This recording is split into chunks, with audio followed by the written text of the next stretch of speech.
Selain budidaya ikan cupang yang menjadi tren di tengah masa pandemi COVID-19, ada juga budidaya ikan mas koki yang saat ini sedang banyak digandrungi masyarakat. Memelihara ikan goldfish atau mas koki menjadi salah satu kegiatan yang banyak dilakukan warga Palembang di saat pandemi COVID-19. Tingginya minat warga yang memelihara ikan mas koki ini membuat meningkatnya permintaan sejak merebaknya COVID-19 Maret lalu.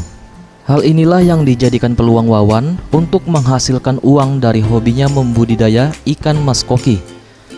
Untuk bisa memelihara ikan mas koki dibutuhkan kesabaran dan ketelatenan. Filterisasi air juga harus diperhatikan serta pemberian pakan secukupnya agar tidak terjadi overfeeding setidaknya 2 jam sekali.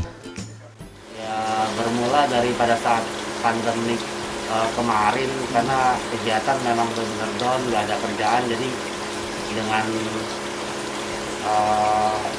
ikan yang ada ya saya budidaya sampai sekarang ini ya seperti sekarang.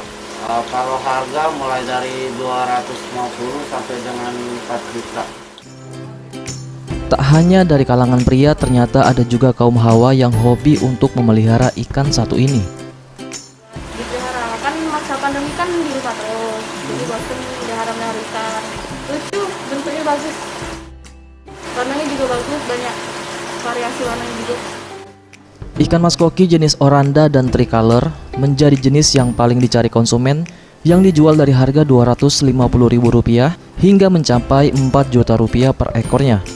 Tak hanya kota Palembang, namun Wawan sudah memasarkan di hampir penjuru Nusantara. Eza PM, Sriwijaya TV.